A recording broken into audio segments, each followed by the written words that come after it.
Podcast Ngobrol Budaya. Assalamualaikum warahmatullahi wabarakatuh. Selamat malam Sobat Budaya. Berjumpa lagi dengan kita di Podcast Ngobrol Budaya untuk edisi 6 Februari 2021. Sebagai informasi, podcast ini akan kita update pada setiap malam minggu, satu kali dalam 2 pekan. Dan jangan lupa follow dan subscribe akun Instagram @ngobrolbudaya dan kanal YouTube Ngobrol Budaya dengan mengetik short link di kolom pencarian s.id/podcast Ngobrol Budaya. Ya, kali ini kita mengundang tamu dari negara yang sangat jauh ya. Dari minggu lalu kita mengundang Marifik dari Filipina, dan saat ini kita mengundang salah seorang narasumber yang berasal dari sebuah negara pecahan Rusia, yaitu Turkmenistan, yang ibu kotanya itu dikenal dengan nama Ashgabat. Ya Sobat Budaya, di depan saya sudah ada Toili dari Turkmenistan. Nah, jika Anda membayangkan orang luar negeri itu selalu dengan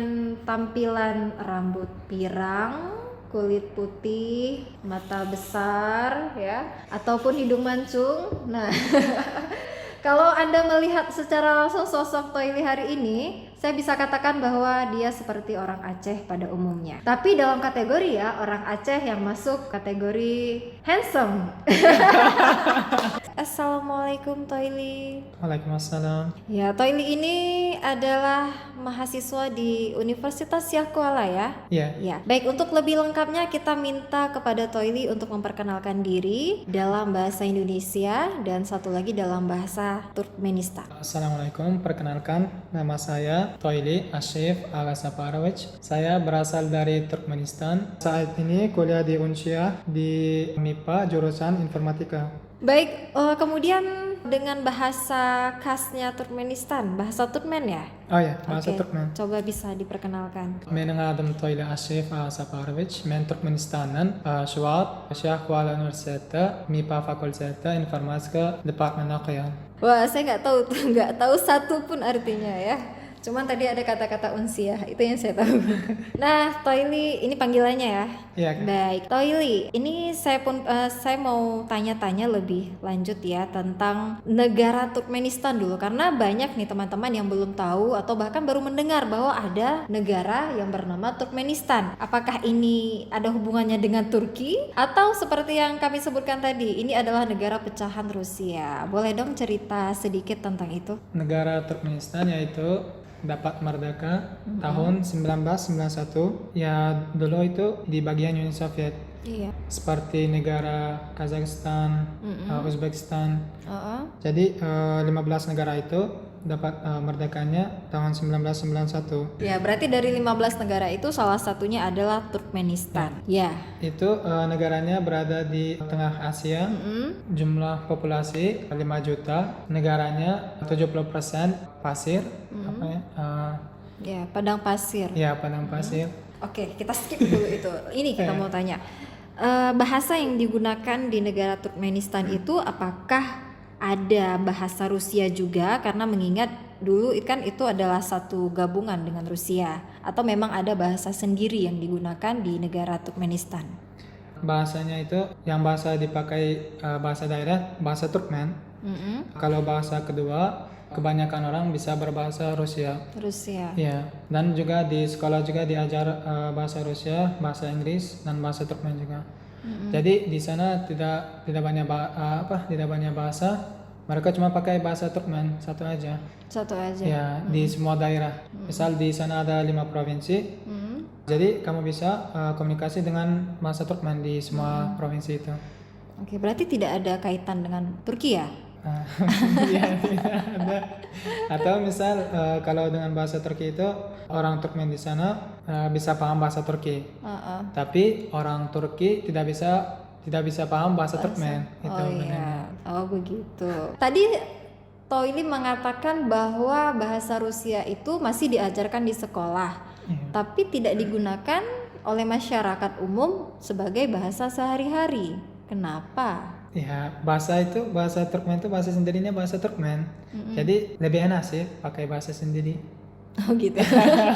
Jadi untuk apa lo belajar bahasa Rusia di sekolah? Untuk mungkin nanti setelah lulusan sekolahnya bisa jadi kuliah di luar negeri kayak di Rusia. Karena bahasa Rusia itu bukan cuma bisa pakai di Rusia, tetapi di negara lain kayak Kazakhstan juga itu kebanyakannya pakai bahasa Rusia. Mereka lebih lancar bahasa Rusianya, atau di banyakkan negara bisa pakai bahasa Rusia. Oke, begitu. Nah, kalau Toili sendiri bisa bahasa Rusia? Ya, bisa. Bisa. Wah, kita mau dengar Toili berbicara bahasa Rusia.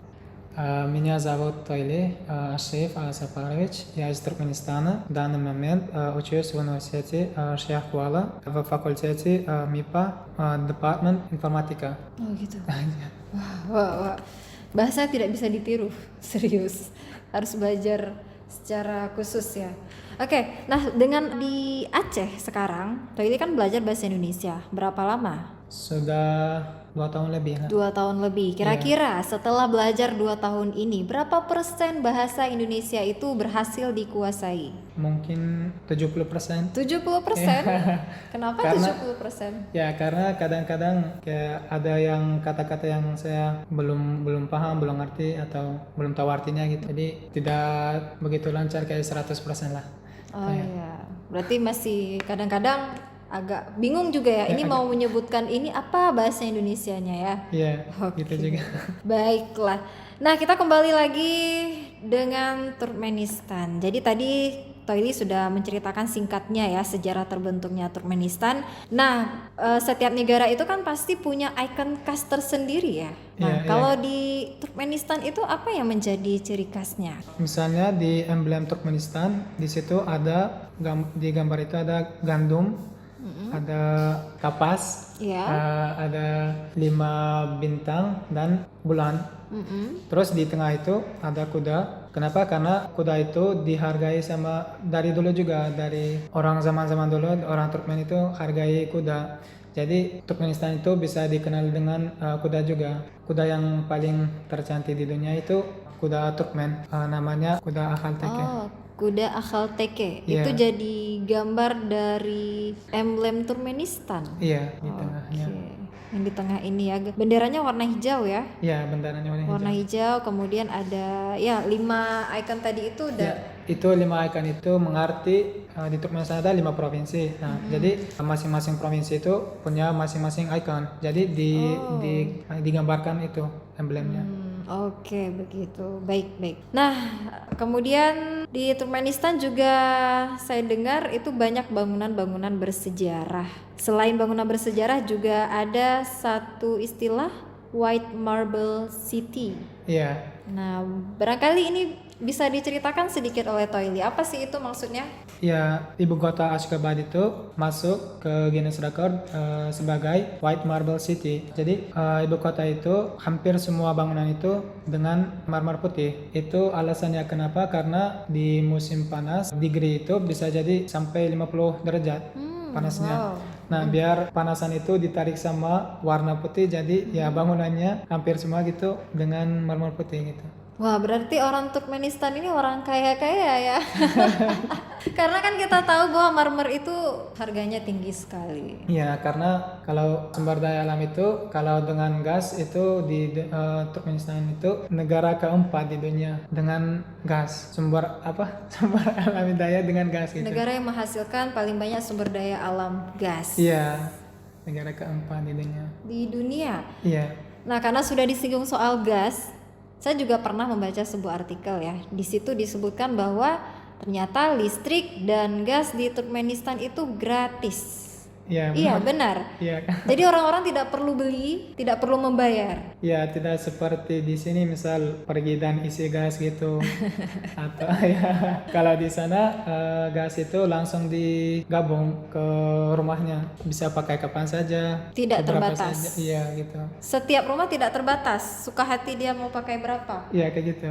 gitu. Dan kalau musim dingin Mm-mm. biasanya kami pakai gas gitu biar Hangat. Ya, biar hangat ya. Oke, termasuk juga garam ya, yang Termasuk jadi juga garam ya. itu juga yang digratiskan oleh pemerintah. Iya. Karena memang di Turkmenistan 3 sumber daya alam itu memang banyak sekali didapatkan. Iya. Sehingga pemerintah menggratiskan. Ya, luar biasa. Indonesia kita ketahui juga banyak sekali sumber daya alamnya, tapi hingga hari ini belum ada yang digratiskan. Nah, setelah saya baca artikel lagi ya tentang Turkmenistan, ya karena memang harus banyak tahu tentang Turkmenistan sebelum kita berbicara dengan orang Turkmenistan.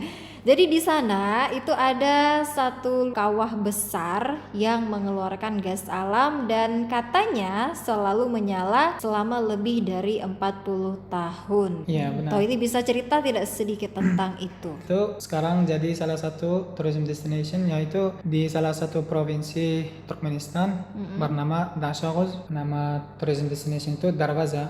Bisa disebutkan juga pintu neraka. Pintu neraka. Iya, itu lubang itu dibuat tahun 1971. Waktu itu orang-orang mencari gas, jadi pas dibuka lubang itu mengeluar banyak gas gitu. Jadi mereka solusinya gas itu dinyalakan api biar ekologi juga tidak, kalau banyak keluar itu jadi bahaya untuk ekologi juga.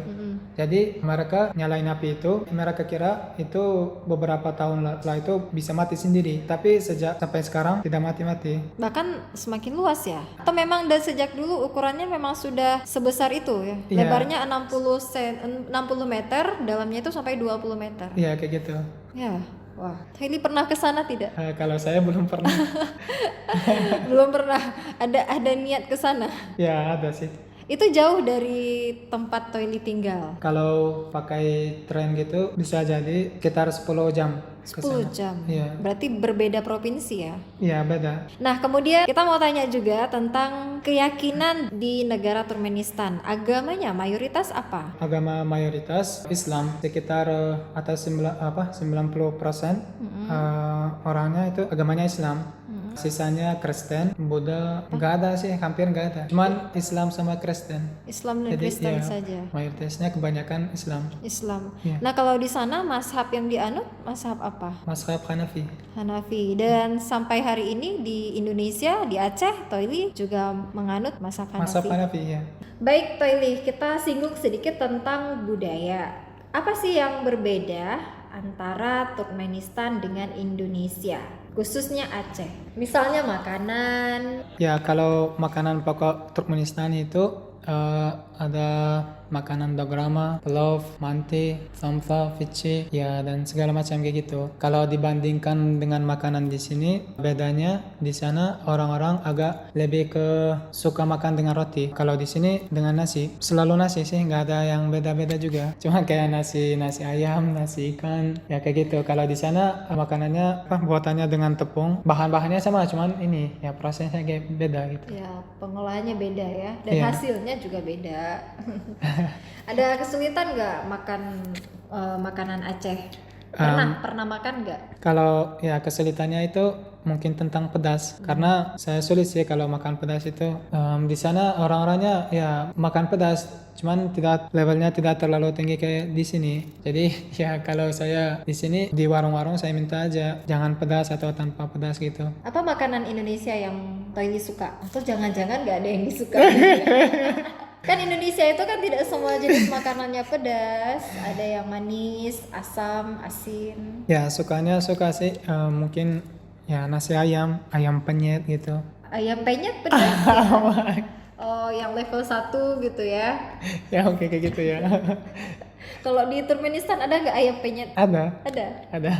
Berarti nggak begitu berbeda lah ya, cuma beda tingkat kepedasan aja tadi ya. Kalau misal di sana nggak ada yang pakai rice cooker gitu. Jadi masak nasinya dengan apa? Ya masak nasinya dengan cara beda. Misalnya ada makanan namanya plov, masakan itu di panci, pertama goreng bawang dulu, lalu goreng ayam, setelah itu masuk wortel, itu yang khas makanan gitu, wortel harus gitu di makanan itu, lalu tambah air, setelah itu baru tambah beras. Oh, sekaligus dimasak? Iya, sekaligus dimasak gitu, masaknya di gas kompor gitu. Jadi seperti sop ya? Enggak.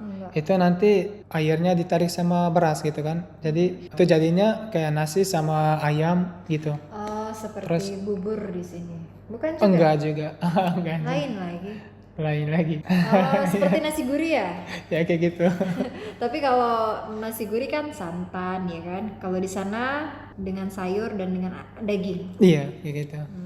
Seperti itu. Nah, kemudian hal berbeda lainnya yang Toili temukan di Aceh ini dengan Turkmenistan itu apa? Mungkin ya orang-orang di sini suka nongkrong gitu. Di sini karena banyak warung. Jadi terus apa ya, tempat di sini juga terkenal dengan kopi ya. Jadi orang-orang biasanya ya malam-malam keluar gitu, berkumpul gitu dengan masalah tugas atau ya cuman ngomong aja gitu, ngobrol gitu. Jadi di Turkmenistan tidak ada ya? Di sana cuman kayak mungkin pergi ke rumah teman gitu, dikumpul di rumah, makan bersama kayak gitu. Kalau di warung-warung mungkin cuman kalau ada acara gitu, bukan warung sih, kayak kafe gitu, restoran gitu ya. Kemudian apa hal yang tersulit bagi Toili untuk adaptasi di sini? Kayaknya nggak ada, cuman ada mungkin hal-hal yang saya rindu, kayak misal cuaca dingin, salju, ya kayak gitu sih, cuaca dingin aja gitu. Iya, jadi di sini panas ya? Ya di sini cuma ada dua musim, jadi agak sepi gitu. Kapan rencana Toili akan pulang kembali ke Turkmenistan? Rencananya mungkin tahun ini di libur depan gitu ya. Memangnya sudah selesai kampusnya? Masih belum, selesai semester ketiga, ya mau mulai semester keempat, mungkin setelah itu ya kalau bisa, kalau kondisi udah bagus gitu. Oh ya, mau pulang sesekali lagi nanti Iya. ya ke Turkmenistan. Baik, Sobat Budaya, tidak terasa sudah beberapa menit kita ngobrol bersama Toili dan sudah waktunya kita mengakhiri acara kita pada malam ini. Terima kasih untuk Toili sudah hadir berbagi informasi dengan kita. Ya, terima kasih untuk mengundang. Ya, nanti datang lagi. Ya, insya Allah. Dan Sobat Budaya, kami ucapkan juga terima kasih untuk atensi Anda. Dan jangan lupa follow dan pantau terus Instagram kita @ngobrolbudaya dan subscribe YouTube dengan cara mengetik di kolom pencarian s.id/podcast ngobrol budaya atau bisa dapatkan linknya di bio Instagram. Stay tune terus dan sampai jumpa di episode selanjutnya dengan narasumber yang informatif dan komunikatif. Assalamualaikum warahmatullahi wabarakatuh. Podcast Ngobrol Budaya.